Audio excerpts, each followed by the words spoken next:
does the brain start first, or do you start the brain?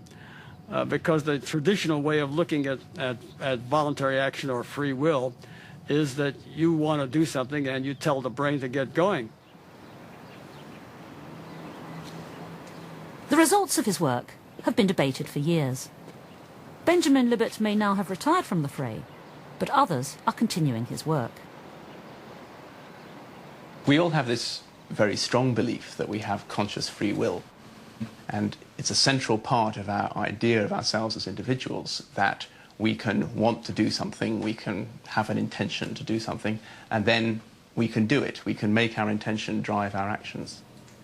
And Benjamin Libet's work was one of the few experiments which made a truly innovative and courageous attempt to address that question. I can't feel it being cold.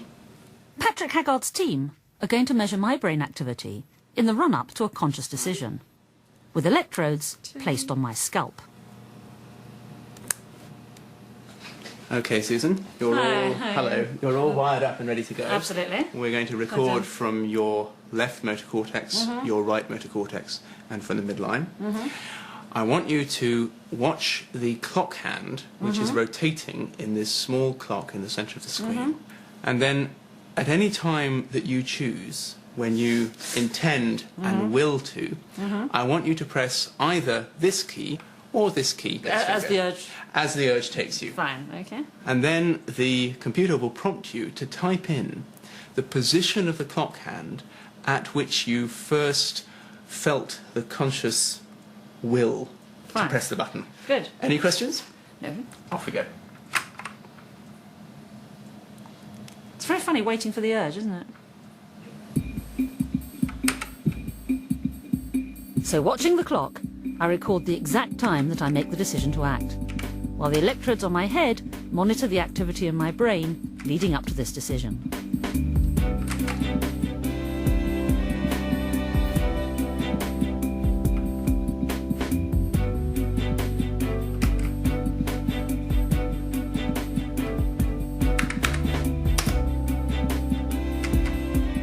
As I do this over and over again, a clear pattern starts to emerge.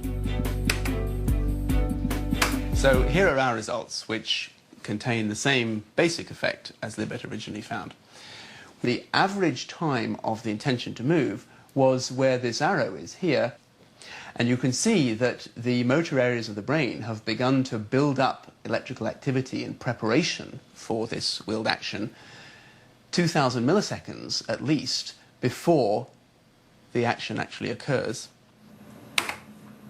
Just as in Libet's original work, this experiment seems to show that my brain begins to prepare for movement long before I felt like I had consciously decided to move.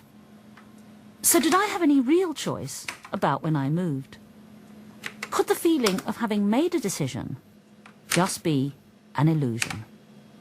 So this looks like a real problem for our idea of conscious free will, because our assumption that we work with every day, I think, is that we decide what we want to do, and then, or I should say, I decide what I want to do, and then I am able to get my brain to drive my body to make it happen. The implications of Libet's findings are far-reaching. That our conscious mind, our free will, is merely an after-effect.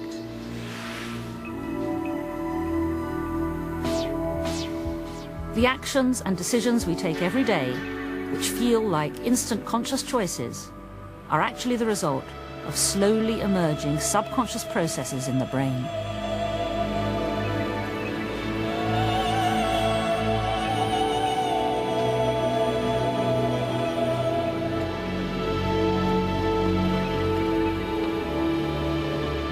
If everything really starts in the subconscious, do we have any freedom? Or are we sophisticated machines, our responses determined by the mechanics of our brains?